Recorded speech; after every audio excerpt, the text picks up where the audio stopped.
falar de um homem por nome Paulo. Ora, lembra do que Jesus falou: ficai em Jerusalém até que do alto sejais revestido de poder.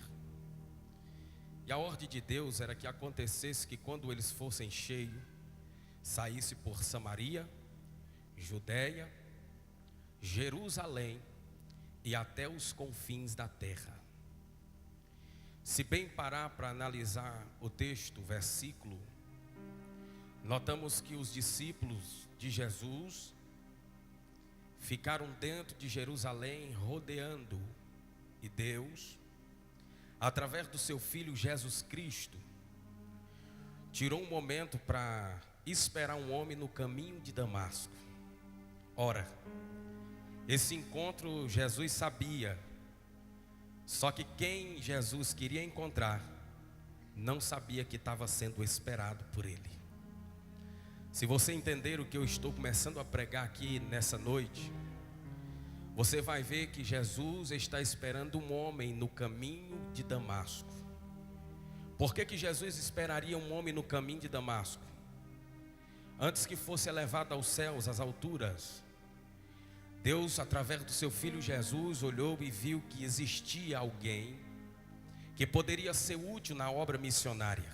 Ora, é bem verdade que, falando e se tratando de um moço que aos 5 anos de idade foi tirado da sua cidade, levado para Jerusalém, para a casa de sua irmã, e ali ele foi colocado em uma faculdade, em uma escola, aonde ele aprendeu sobre a lei, o Pentateuco, e ficava aos cuidados de um doutor renomado chamado Gamaliel.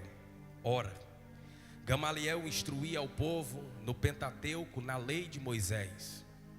É bem verdade que Gamaliel equivocou algumas pessoas a viver na religiosidade, e isso ocasionou que esse menino, que agora virou um moço, por nome de Saulo, começou a assolar, a prender, a judiar da igreja de Jesus Cristo. Ele pensava que seria uma seita que estaria aparecendo, e provavelmente no pensar dele essa seita passaria por cima da lei. Mas não sabia Saulo que quem tinha chegado para mudar a lei era o próprio Jesus na graça. Paulo só sabia que a lei, quando pegava uma mulher em ato de adultério, a tal tinha que ser apredejada. Jesus está no caminho de Damasco esperando Paulo para dizer para ele que a graça não mata, a graça ela dá vida. Alguém já está começando a entender a mensagem dessa noite. Talvez Saulo olhou para a lei e disse: por mim eu posso fazer diante da lei, pegar esse povo e encerrar na prisão. Se eles quiserem cantar, vão cantar do lado de fora. Jesus está no caminho de Damasco para escolher Paulo para uma grande missão. Para quê? Para ele trazer uma igreja não simplesmente para adorar dentro de 4 paredes, mas também do lado de fora.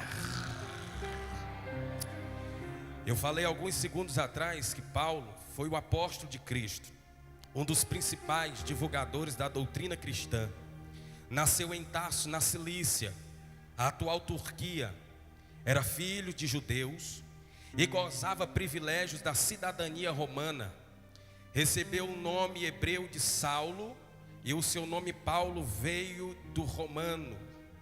É bem verdade que quando Saulo está perseguindo a igreja do Senhor, Paulo ainda não sabia que ele seria escritor de 13 cartas, de Romanos a Filemon. Saulo ainda não sabia que ia ser o apóstolo de Jesus Cristo. E Jesus agora está esperando segundos e milésimos para que Saulo passe. Só que Saulo não gostava de andar só, ele gostava de andar com uma equipe. E Saulo meio que andava assim, fungando, respirando ameaça de morte, doido para achar um crente assim, que gosta de dar glória, que gosta de falar de Jesus, para ele colocar na prisão. Porque Saulo não conhece a graça, Saulo só conhece a lei veio para matar. E Jesus vai mostrar que a graça ela dá vida em todos os aspectos. Quando Saulo está chegando no lugar desejado por Jesus, Jesus vai se mover em uma fala forte e dizer: Saulo, Saulo, por que tu me persegues? Saulo irá cair de joelho, já quase cego, totalmente cego depois de ouvir, e ver um grande esplendor. E ele reconhecerá quem está falando com ele, como ele é. Assim, quando Jesus chama ele 2 vezes, ele vai dizer: quem é? Vírgula. Aí ele vai dizer: Senhor. Aí Jesus se manifesta e diz: sou eu, Jesus Cristo, a quem tu me persegue. Já vai o primeiro recadinho aqui para os perseguidores de igreja. Perseguindo a igreja, tu está perseguindo o próprio Deus, o próprio Deus, o próprio Deus. Quando Saulo é chamado, o livro de Atos dos Apóstolos, depois da convenção de Saulo, dá-se falar o nome de Paulo pela ótica romana. É bem verdade que quando ele agora começa a pregar, ninguém acredita, porque quando ele chega na praça, ele pensa que Paulo chegou para jogar os cristãos na prisão, mas ele já chega falando acerca de Jesus. Eu estou resumindo o máximo, porque eu preciso devolver esse microfone, mas tenho que chegar nesse texto para me lhe entregar uma mensagem que Deus me entregara de segunda para cá. E eu preciso deixar ela transmitida aos nossos corações aqui nessa noite. Eu estou resumindo porque todos nós conhecemos essa passagem. Todos nós sabemos que ele foi para a casa de um homem por nome Judas. E lá foi um Ananias enviado por Deus para que colocasse a mão na cabeça dele. E ele tinha medo de ir lá porque sabia quem era Paulo. Mas ele foi cheio do Espírito de Deus, debaixo da ordem de Deus. E quando ele entra dentro daquele quarto, Saulo está orando. Olha o que Deus faz. Saulo está orando. Aí Ananias chega e coloca a mão na cabeça de Saulo. Jesus, a quem apareceu no caminho de Damasco, pediu para que eu viesse aqui, para que tu volte a tornar a ver, e que seja cheio do Espírito Santo. Naquele momento nasce um caráter diferente de graça e não de lei na vida de Paulo. Depois de algum tempo você vai ver Paulo querendo começar a ministrar, mas o povo não vai dar crédito, porque o povo pensa que ele ainda está naquele tempo da lei, de matar, de colocar na prisão. E o que vai acontecer é que 10 anos o silêncio do ministério de Paulo, ele pregando em algumas regiões, será um período de silêncio do ministério dele, a qual Deus não vai expor o seu nome por completo. E ele começa pregando por aqui, por ali, por acolá. Ele vai encontrar por um homem que vai ser o seu parceiro de caminhada, chamado Barnabé. E na sua primeira viagem missionária, eles vão a Chipre. Chegando em Chipre, começam a anunciar o evangelho. Só que nessa cidade existia um homem por nome de Elimais. Esse homem estava tentando impedir a missão que Deus tinha através de Paulo naquele lugar. E é bem verdade que daquele dia do quarto, que Ananias coloca a mão na cabeça dele, que ele volta a enxergar e é cheio do Espírito. Se você ler Atos dos Apóstolos, capítulo 13, versículo 9 até o versículo 11, você vai ver Paulo se manifestar em uma unção tremenda, olhando para aquele homem, dizendo para ele cegar. Foi uma palavra que teve um poder do Espírito Santo imediato. Aquele homem que estava tentando impedir Paulo de fazer a obra do Senhor, de Paulo pregar cerca de Jesus Cristo, o Nazareno, aquele homem fica cego. Aquele homem tinha um jeito diferente.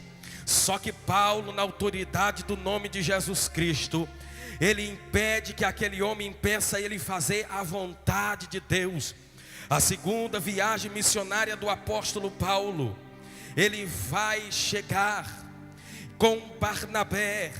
Eles vão ter um desentendimento entre eles, eles vão discutir, e ali Barnabé vai tomar um rumo com João Marcos, e Paulo irá agora começar a andar com Silas e com o jovem Timóteo. É bem verdade que quando eles começam a andar, eles descem para uma cidade por nome de Troade. E é lá em Troade que Paulo vê uma visão, e tem uma visão de um homem que aparece na visão dizendo: atravesse a Macedônia e nos ajude. É bem verdade que agora eles começam a ministrar, a pregar, a falar. E todas as vezes que ele começa a pregar e a falar, eles vão trazer um certo temor a alguns e um certo ódio a outros. Na terceira viagem missionária do apóstolo Paulo, é bem verdade que ele se dirige a uma cidade por nome de Éfeso. Ora, Éfeso era uma cidade que tinha uma idolatria tremenda, uma idolatria terrível, onde existia uma deusa por nome de Artemis, ou Diana, como você queira entender. E um tanto, quando dava o congresso dessa deusa, reunia cerca de quase 750 mil pessoas, e eles saíam pelas ruas estreitas de Éfeso gritando: viva a Artemis dos Efésios. Ora, dentro daquela cidade existia um homem por nome de Demétrio. Era um homem que tinha lucros quando ele fazia estátuas e esculpia estruturas, tanto do templo da deusa Diana, que é considerado como uma das 7 maravilhas do mundo. E ele fazia e vendia, e quando chegava a época desse congresso dessa deusa, ele vendia muito, e era uma cidade que existia uma riqueza, e traziam pessoas não simplesmente da região de Éfeso, mas também de todo o território em redor. Só que nessa cidade, foi a cidade que Paulo olhou para 12 discípulos e perguntou se eles conheciam o poder do Espírito Santo. Eles olharam para Paulo e disseram: olha, nós não conhecemos ainda o poder do Espírito Santo. E Paulo irá perguntar: e em que batismo vocês foram batizados? Ele ora: fomos batizados no batismo de arrependimento de pecado, aquele de João Batista pregava.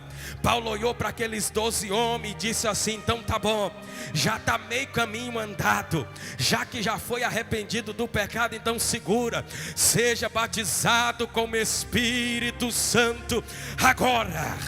Os 12 homens foram cheios do Espírito Santo, homens que pregaram na cidade de Éfeso, e alguns gentios se converteram, arrancaram a idolatria de dentro da casa deles, e ali dentro da casa deles, eles colocaram agora um altar de Deus, um altar para adorar ao nome de Jesus Cristo. É bem verdade que quando foram sair da cidade de Éfeso, e 2 dias depois subiram a Jerusalém, no caminho Deus dará uma visão, ou avisar a Paulo do perigo que o esperava lá. E eu resumo para ganhar tempo nessa noite. E ele vai de volta, voltando à cidade de Troade. Por que Paulo voltou a Troade? É bem verdade que naquele dia que ele volta àquela cidade, ele iria passar 7 dias naquele lugar. E o texto é bem claro em dizer que 6 dias se passaram. E no primeiro dia da semana, sendo domingo, aonde é comemorado, glorificado a ressurreição de Cristo, ele está falando pela última palavra, o último sermão antes de pegar caminho, antes de pegar viagem. Ele começa a pregar. Eu posso até tentar entender que o culto naquele dia começou mais cedo. Seria o último culto que Paulo ministraria naquela semana, porque iam para outro lugar. E ele chega e o culto está lotado, o tabernáculo está cheio, as luzes do cenáculo estavam acesas. Se as luzes daquela época fossem que nem hoje, era bom, mas eram lamparinas conduzidas por azeite. E é bem verdade que estava todas acesas. O cenáculo estava bem alumiado, estava muito claro, e ele começou a pregar. O povo queria ouvir Paulo pregar. Quando Paulo pregava, alguém se enchia do Espírito Santo. Quando Paulo pregava, alguém tinha desejo de mudar de vida. Quando Paulo pregava, alguém tinha desejo de mudar de caráter. Deixava de passar de mentiroso para ser verdadeiro. Deixava de passar de ser desobediente para obediente.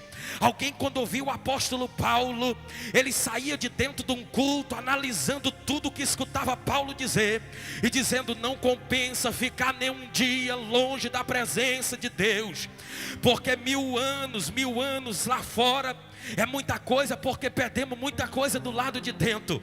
Você já pensou? Você passa o dia todinho numa provação, numa luta. Você passa a semana todinha. Ou vou mais longe, você passa 12 horas do dia numa provação terrível. Você tem só 1h30 para adorar o nome de Jesus. Você passou o dia todinho numa tribulação terrível. Ligações que lhe tiraram do sério. Filhos que lhe tiraram do lugar.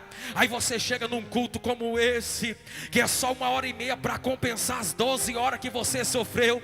E Deus te traz para te encher do Espírito Santo, para te dizer que vale mais aqui 1h30 na casa do Senhor do que qualquer outra hora em qualquer outro canto na cidade de Caçu.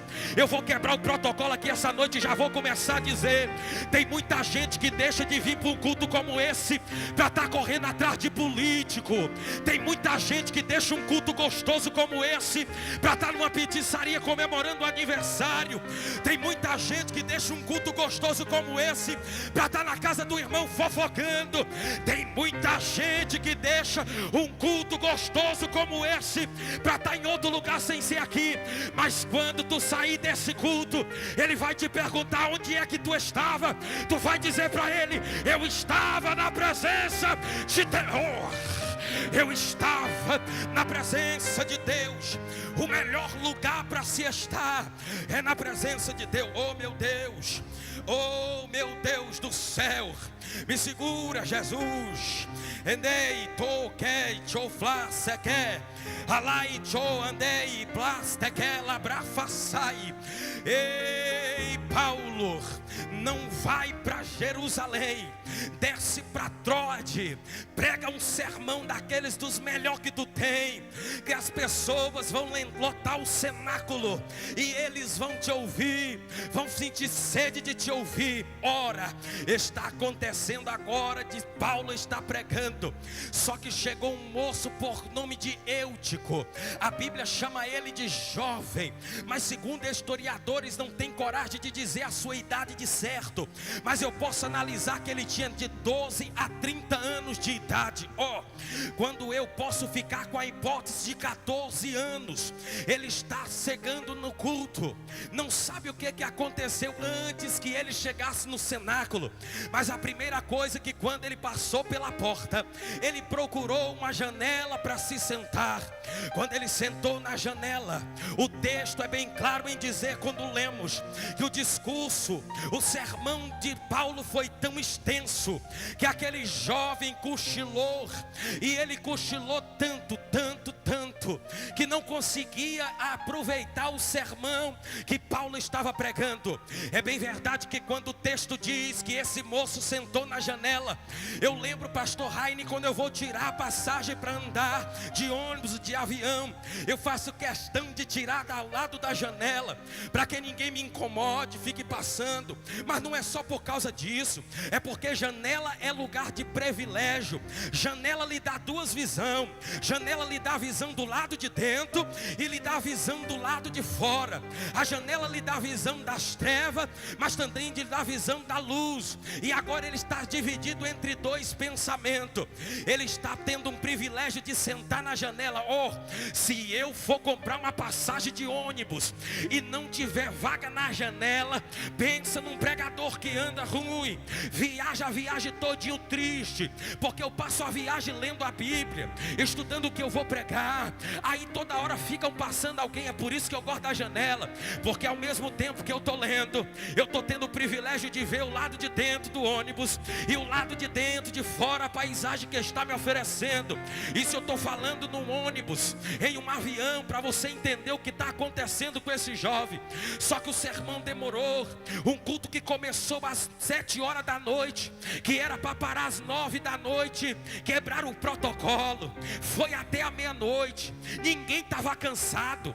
Não se fala outra pessoa aqui que estava cansado, a não ser o jovem Eutico. E Eutico agora está cochilando. Ora, quando ele vai cochilar no meio de tantas pessoas do universo, só 3 pessoas em toda a humanidade, 3 pessoas têm essa deficiência tendência, ou essa doença, de sentar e pegar no sono, ou tá andando e cair porque dormiu. É 3 pessoas no meio de tanta gente do universo que tem essa doença. Mas ele cochilou, ele abriu o olho pendeu, o olho pesou, e o discurso vai sendo extenso. Os irmãos vai dando glória a Deus. Eutico cochila, mas a cada glória ele desperta. Só que Eutico está na janela, e quem está na janela, ele perde a maior parte do culto. Sabe por quê? Se você entender o que eu estou pregando aqui pela visão espiritual, tu vai entender. Tem muita gente que vem para o culto, mas senta na janela. Ele está no culto, mas já está pensando na hora que o culto vai terminar. Ele está no culto, mas já está pensando qual é o candidato que ele vai votar. Ele está no culto, mas está procurando saber o que é que ele vai fazer depois do culto. Ele não se doa para o culto, ele não se entrega para o culto. Ele vem para cá, fica como uma múmia de presépio, como se aqui fosse um lugar para a gente estar vendo estalta. Não, aqui é lugar de adorar o nome de Deus, é lugar de adorar o nome de Jesus. Eu entendo que tem muita gente, é privilégio de muitos se arrumar para vir para a igreja, vem todo arrumadinho, passa a melhor maquiagem. Não sou contra, pastor Rainer, passar uma melhor maquiagem da Mary Kay, passar um batonzinho de leve, colocar um ornamentozinho, não sou contra, aí é você e Deus. Mas quando chega na igreja, que Deus começa a falar, a lágrima vem aqui nas pestanas. Ele quer chorar, a presença de Deus está forte, mas ele não quer borrar a maquiagem, ela não quer borrar os ornamentos. E Deus me trouxe de Araguaína para dizer: borra essa maquiagem, mulher, porque na presença de Deus vale a pena, vale a pena, vale a pena, vale a pena chorar na presença de Deus. Choro não resolve problema, choro não resolve dor, mas eu descobri que choro ameniza a dor que nós sentimos. Entenda, quando esse moço está na janela, esse moço vai cochilar agora profundamente. Eu fui tentar entender a altura, porque o texto diz que tinha 3 andares. Eu consultei algumas pessoas que mexem com arquitetura. Eu descobri que esse prédio aqui, desse cenáculo, o culto estava sendo de privilégio lá em cima. Olha a visão que Eutico estava tendo. Lá de cima estava vendo toda a cidade. Lá de cima ele estava vendo os amigos dele andando de bicicleta. Lá em cima ele estava vendo os amigos dele na petissaria. E o pastor dizendo: seja cheio. E ele de olho em quem estava do lado de fora. Ele estava de olho mais nas coisas de fora do que das coisas de dentro. Porque eu vou te falar um negócio: nós temos 24 horas o nosso dia com a noite. São 12 horas do dia, são 12 horas da noite. E você vai entender que nós temos 1 hora estourando 2 horas para estar aqui dentro adorando o nome de Jesus. Vou falar. E tem gente que vem para a igreja e o olho dele está no relógio. É o crente 9 horas. Ele não aguenta passar das 9 na presença de Deus. Eu quero saber aonde é que esse crente vai quando chegar na eternidade, porque lá não vai ter relógio. Lá é eterno, lá é eterno, lá é eterno. Cadê os crentes da eternidade aqui? Levante a mão para adorar.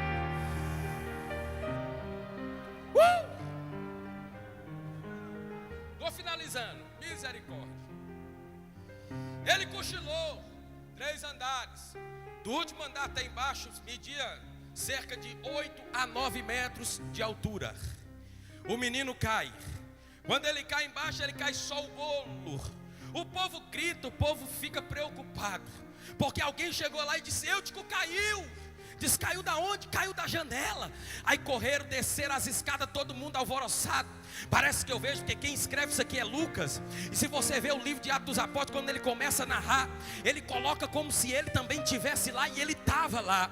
Era o único médico daquele culto naquele dia da terra, porque o do céu também estava lá.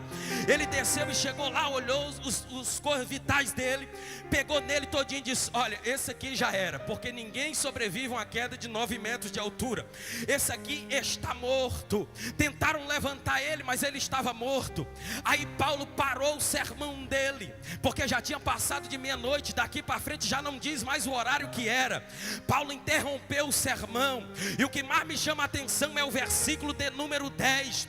Paulo vai ensinar-nos no mínimo 3 coisas, ou 3 lições, para se restaurar quem cai da janela.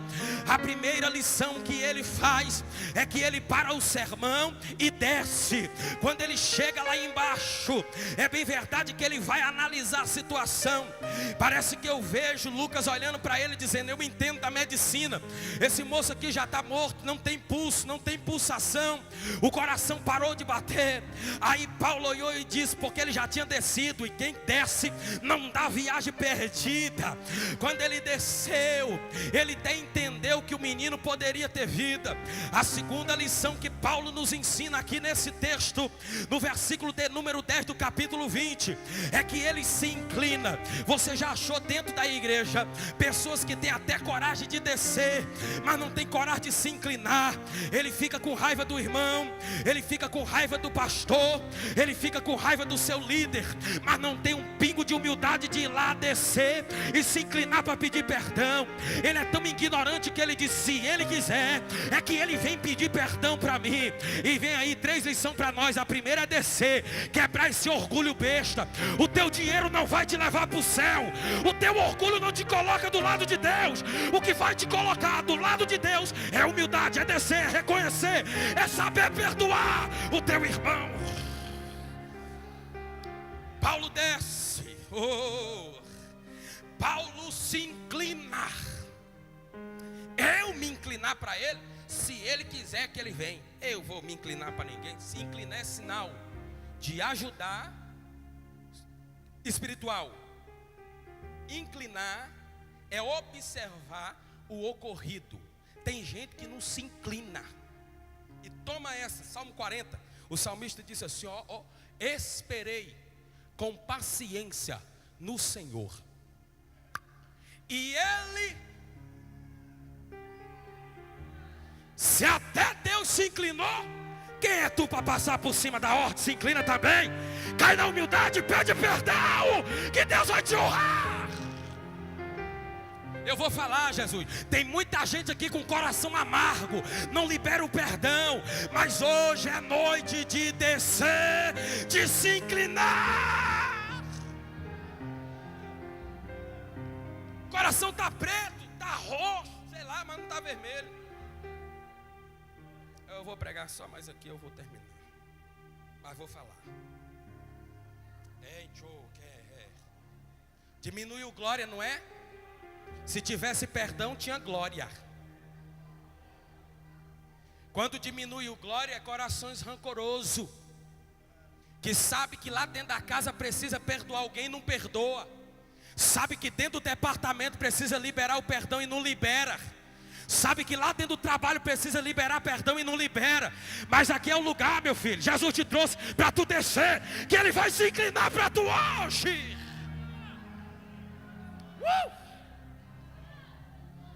Terceira lição que Paulo nos ensina. Depois que ele desce, depois que ele se inclina, porque ele aprendeu tudo que Paulo fez. Está bem aqui, quer ver? Coríntios capítulo. Ele diz assim, olha, vai Jesus, teu espírito é que lembra. Olha. Porque eu recebi do Senhor o que também vos ensinei. Sabe o que ele está dizendo aqui? Descer, aprendi com Ele. Ele desceu, se fez carne e morreu por nós, também desço. Segundo, Ele se inclina. E eu descobri aqui na Bíblia, que a oração que você faz, Deus ouve. Eu vou pregar só para esse lado aqui. A oração que você faz, Deus ouve. Só que não faz Ele se inclinar. O que faz Deus se inclinar, o salmista revelou no Salmo 40, é esperar e clamar. Ele disse, e Ele se inclinou e ouviu o meu clamor. Não foi oração. Quando você está orando, Ele está escutando. Agora quando tu passa da oração para o clamor, Ele não aguenta, Ele levanta do trono para responder. Tá na hora de nós quebrar o protocolo e parar só de orar, começar a orar e terminar clamando, né? Porque tem uns crentes que chegam na igreja, quando ele vai ajoelhar para orar, o direito desce, mas o esquerdo já vem subindo. A oração dele é rápida. Mas hoje é noite de descer, é noite de inclinar. Olha para esse irmão que está do teu lado aí, dá um sorriso de profeta para ele, vai. Um sorriso de profeta. Que sorriso é esse, Elias? Sei não. Inventa um aí. Diga para ele: hoje é noite de descer, se inclinar, que a glória vai descer, que a glória vai descer. Terceiro, finalizo.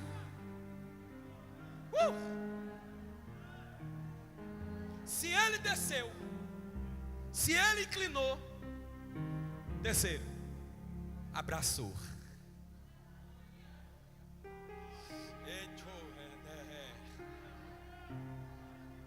Está sentindo ele aí?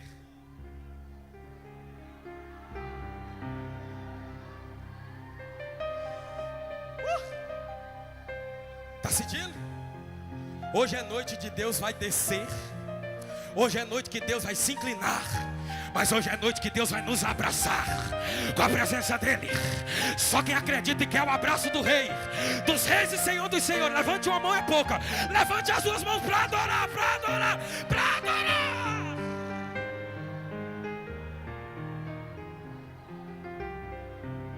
Todo mundo está olhando, dizendo: morreu, Paulo. Ele disse: morre para quem não tem coragem de descer, se inclinar e abraçar. Sabe por que tem muita gente morrendo dentro da igreja? Porque a igreja não desce, não inclina e não abraça. Eu estou falando de igreja, estou falando de templo, falando de igreja, eu e você. Quando peca, nós queremos acabar de matar, mas ninguém quer descer, inclinar para ajudar e abraçar. Paulo abraçou ele. Paulo poderia ter ignorado, porque quem prega sabe. Sabe quem está gostando, quem está fazendo pouco. Quem está pregando sabe, rapaz. Paulo sabia que o camarada estava na janela, estava dando atenção para o sermão dele. Ele disse: rapaz, se fosse eu lá, eu disse, nem prestou atenção pregando. Você é puto esse menino aí. Só que Paulo não. Paulo aprendeu foi com Jesus. Paulo recebeu foi de Jesus. E aí, mestre? Oi. Essa mulher é pegada no ato de adultério, e a lei nos manda, Moisés, que as tais sejais apredejado. E tu o que dizes? Eu não digo nada. Por quê? Porque quem não tem pecado, que atire a primeira pedra. Sabe o que estava dizendo? A lei estava dizendo: vai morrer. E a graça disse: joga a pedra quem não tem. A lei estava dizendo: vai morrer. A graça estava dizendo: cai fora, porque a vida está aqui. E aonde a vida chega não tem morte. Aleluia. Jesus olhou para aquela mulher e disse: vai e não peques mais. Tu acha que a lei dá essa graça? Nunca. Só que Jesus é a graça. Abraçou. Quando ele abraçou, ele disse: calma aí todo mundo. Está aqui. Menino. Não, mas o corpo está aí mesmo. Disse: fica tranquilo. A alma dele também. Eu lembro de Elias. Eu lembro de Eliseu. Homens que usaram a graça que Deus deu para ressuscitar. Lembra que ele deitou por cima e o menino voltou a ter vida? O teu abraço pode dar vida para alguém. Quando você vê alguém precisando, está quase morrendo, não mata ele não. Dê um abraço nele. Olha, tem coisa que palavra não resolve, pastora. Tem coisa que sermão não resolve. Um abraço resolve. Quando Paulo devolveu o abraço, que Paulo voltou, o menino andou. O menino colocou em pé. Tu sabe o que poderia acontecer aqui agora? Paulo dá um sermão nele. Tu tivesse na cadeira, tu tinha caído dessa janela. Eu vou falar, pai. Se tu tivesse na igreja, tu não tinha sofrido um acidente. Se tu tivesse na igreja, tu não tinha caído. Se tu tivesse na igreja, tu hoje não estava por aí perdido. Porque o mal de nós é procurar os últimos assentos na igreja, mas no banco quer os primeiros, no hospital quer ser o primeiro, e na igreja quer sentar por último. Sabe o que é isso? Você não está dando honra para Deus. Eu sempre digo que há 4 lugares na igreja de honra. O primeiro lugar é a porta, aonde ficam os porteiros. Por quê? Jesus disse: eu sou. O porteiro está em Jesus. Segundo lugar de honra na igreja, aqui ó, porque você pode chegar 8h30 no culto, tua cadeira está aí. Quer ver outro lugar de honra? Aqui ó, tu pode chegar 8h40 na igreja, tua cadeira está aí, ninguém senta. Por quê? Porque dá uma decá. Quarto, o altar. Pode chegar 8 horas, cheguei aqui ó, quase 8 horas, meu lugarzinho estava aqui. É lugar de honra. Elias, e aqui não é de honra? Também é para quem gosta de vir para o culto. Quem não gosta, já tem outro lugar de honra sem ser a igreja. Mas esse lugar, quem tem honra é Jesus. E quem tem honra é...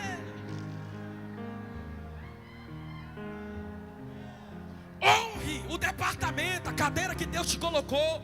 Quantas pessoas estão por aí de mundo afora, cocheando, passando fome, e tu está sentado aqui tendo o privilégio de dizer: salve mais irmã, salve mais irmã. Quantos de vocês tem amigo na escola que está perdido, se prostituindo, e lá você não abre a boca para dizer nada? Quando chega na igreja, senta na janela, está preocupado mais com a prova de segunda-feira do colégio do que entrar na presença de Deus. Eu tenho um recado para essa Madecá aqui hoje. É melhor encher da presença aqui, para quando tu chegar na tua escola, tu mostrar que tu serve um Deus que muda a história, que muda a história, que muda a história. Deus só precisa de um para resolver a situação, para matar o gigante, um, para abrir o mar vermelho, um, para chegar em Acabe dizendo: não vai chover, um. Pastor, oi. Mas aí eu estou no culto, ninguém quer vir para as orações, meu irmão. Deus só precisa, tu gosta de vir? Venha, que uma hora Deus vai trazer os outros.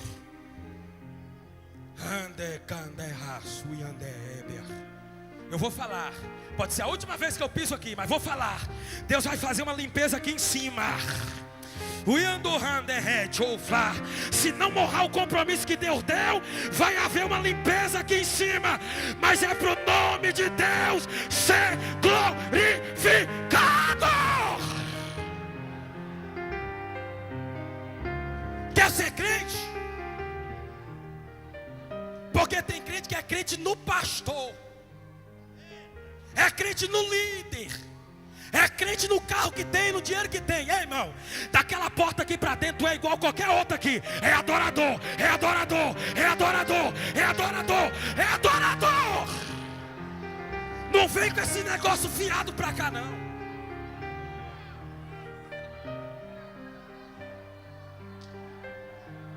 Teu dinheiro paga a tua conta. Agora a graça que Deus tem aqui dentro, teu dinheiro não paga. Tu dizimando ou não, Deus vai continuar curando, batizando, salvando, avivando. Ele vai continuar.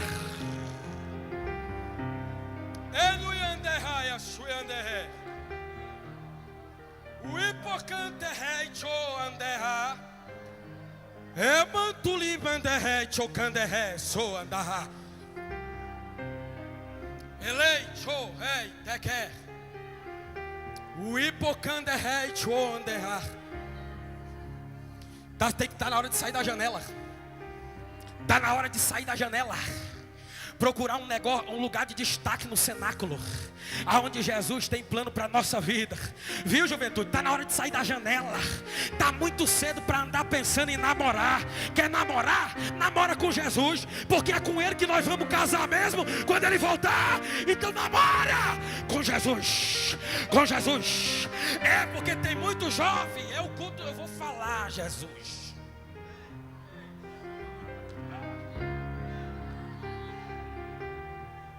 Caba, a moça só fala em namorar. Quantos livros da Bíblia tu já leu? Eu te aconselho a ler o livro do Gênesis, capítulo 24, que fala de Rebeca, que fala de Isaac. Isaac foi para o monte orar, queria namorar, mas Abraão estava mais preocupado do que Isaac.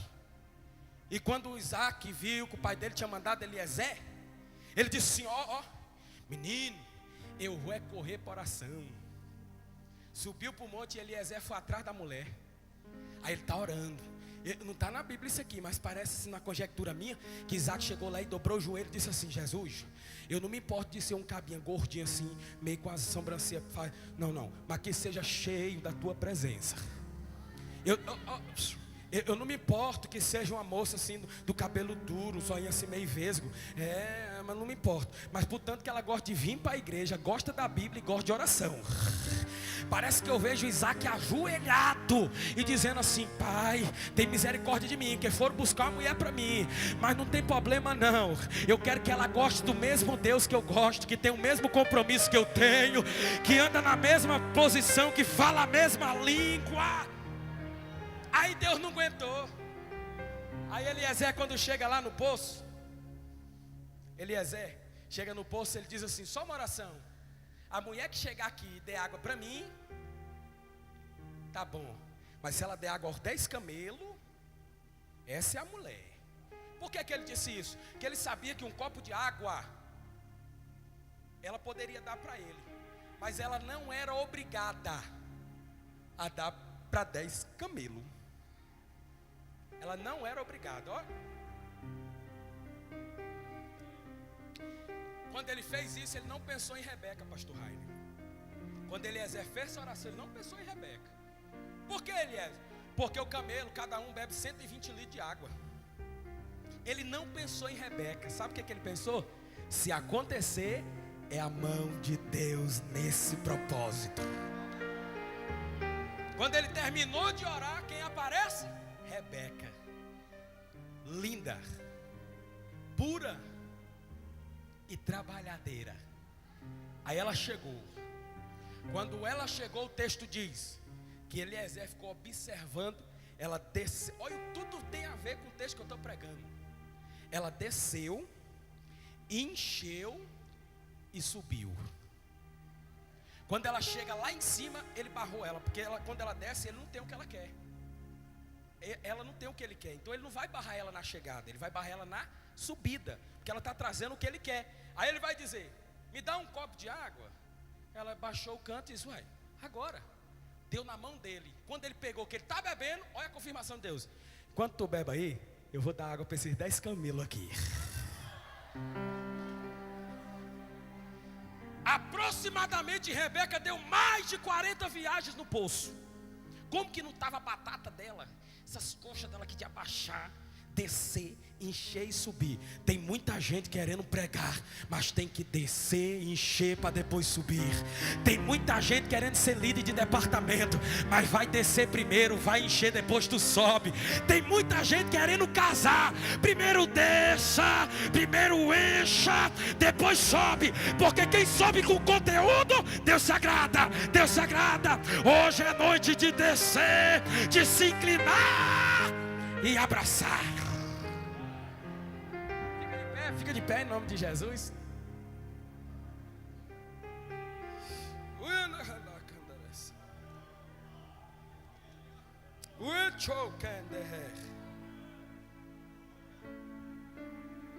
Pega na mão desse crente que está do teu lado. Tem 2 minutinhos que se passou do meu horário.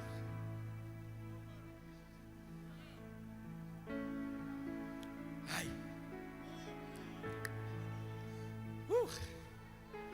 Vai começar daqui, não tem jeito.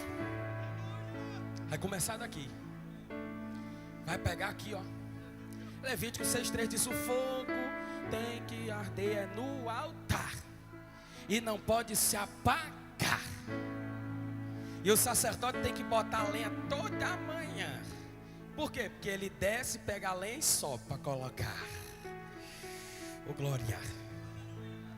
Ô glória. Ô glória. Ô glória. Ô glória. Ô glória.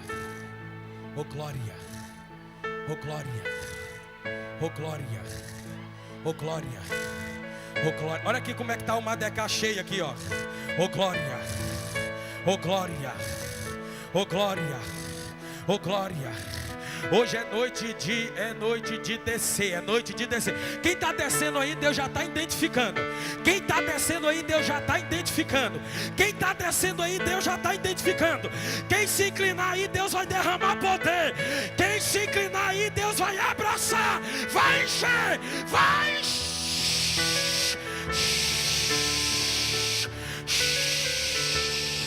Eu vou deixar você adorar. Eu vou deixar. Elei chocanderre, elei tepla teke labra fasai. O comandos que le flaste que mene, elei pla teke labra, elei choanderraia se alabaca, alabaca dore mandara se, elei betu que manda tu anarasa, elei chogamanda candara se, alabaca candaraba se, alabana hache que papa. Receba o toque, o abraço de Deus. Agora. Vou deixar. Eu vou deixar. Aí, pastor.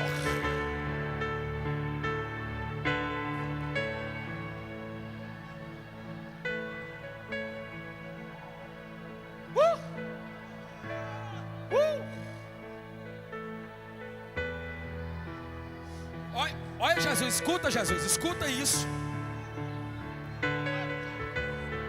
Nem estádio de futebol faz uma zoada tão gostosa dessa, Jesus. Escuta aí, ó. Nem uma festa de aniversário acontece isso aqui, Jesus. Escuta aí. Isso aí só acontece nos teus cultos que o Senhor está, movimento que o Senhor está. Isso aqui só acontece onde o teu Espírito está. Tem muita gente saindo da janela, Jesus, antes de cair. Tem muita gente saindo da janela antes de cair. Já que ele saiu, enche ele, Jesus. Enche ela, Jesus. Enche ele, Jesus. Enche ela, Jesus. Enche ele, Jesus. Olha lá, já encheu. Papai, tepla, ele show, lá vai. Ele chabanderra. Te trouxe aqui hoje para renovar a tua força. Desde o dia 23 de janeiro, que Deus quer te entregar algo. E Deus te dá agora uma unção que vai mudar o quadro da tua família. Jesus está entrando no meio da tua casa hoje e trazendo resposta e te dando graça. Só quem acredita na graça do Todo-Poderoso, levante a mão para cima, glorifica.